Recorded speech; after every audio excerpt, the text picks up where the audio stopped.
to the devil and his juice.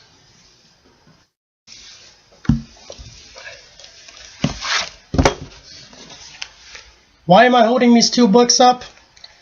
Well, they both represent ideals.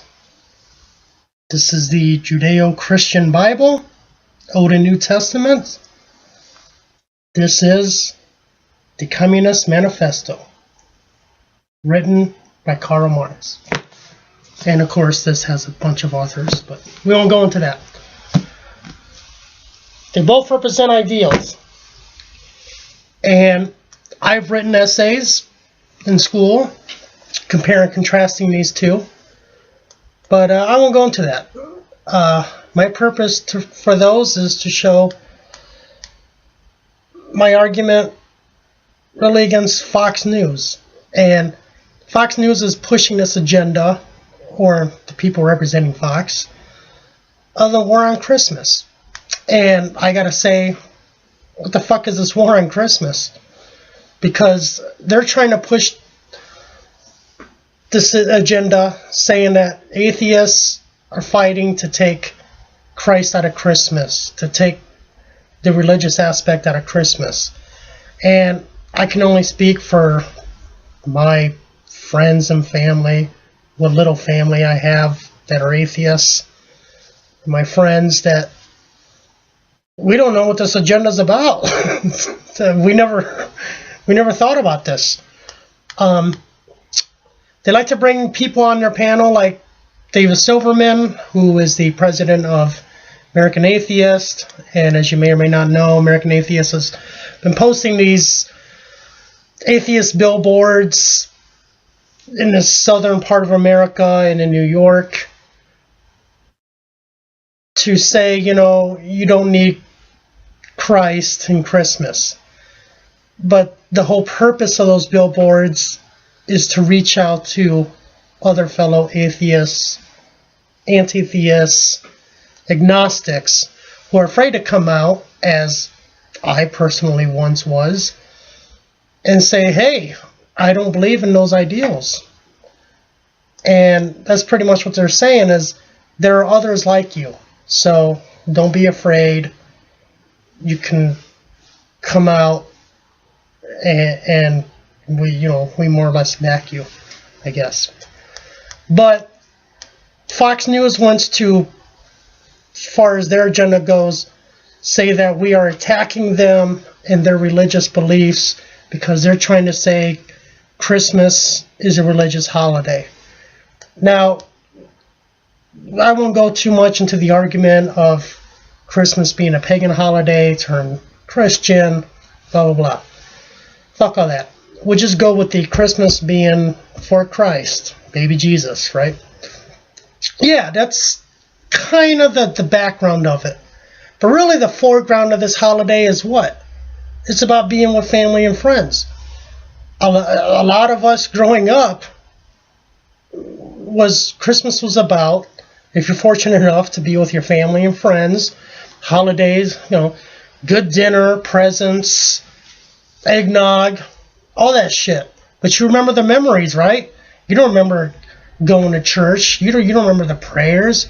You remember those good times. You remember being together. And that's really what, in American culture, that's really what Christmas is about. We just kind of backsplash it with, Christianity, which I have nothing against. I don't think many of you do. But then they try to push this, this view, people are complaining about things like nativity scenes and pictures of, Jesus, only when it's on government property. And if a school is going to have a nativity set, it should be taken down. If a school is going to have a menorah, it should be taken down. If a school is going to have a crescent moon and a star, it should be taken down. Because the government has to be neutral when it comes to religion.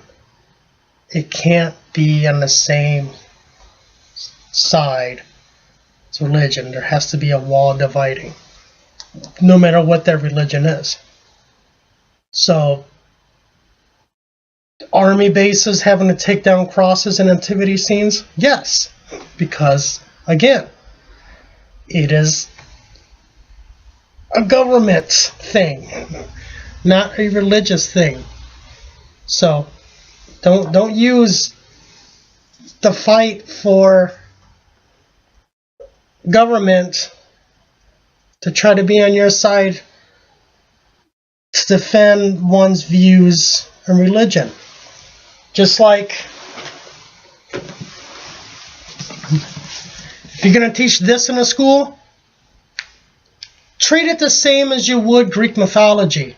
Teach it as a part of history, as a part of cultural history, not religion. Teach it that, yes, at one time, this is what people believed. Treat it the same as many of our English classes. We learned about Greek mythology, about Zeus, and Hercules, and Poseidon, and Hades, and whoever else is out there. Same, I would say, for this. If you're going to teach this in a school, teach it as an historical ideology. Don't teach it as a truth. And if this ever became a holiday, if we were to ever celebrate Marx, it would not hold the same meaning. You know why? Because Christmas is part of our culture. Christmas is part of how we grew up. Christmas is all our memories. It's all our good times. So it's just the one time a year that most people can get together with family and friends and just celebrate and be together and be thankful for each other. Doesn't matter if you are Christian or Jew, Muslim, Hindu, Buddhist, atheist, anti-theist. We put all that shit aside. We should put all that stuff aside and just be together with each other. And that's where the ideals are. So, again, to the devil.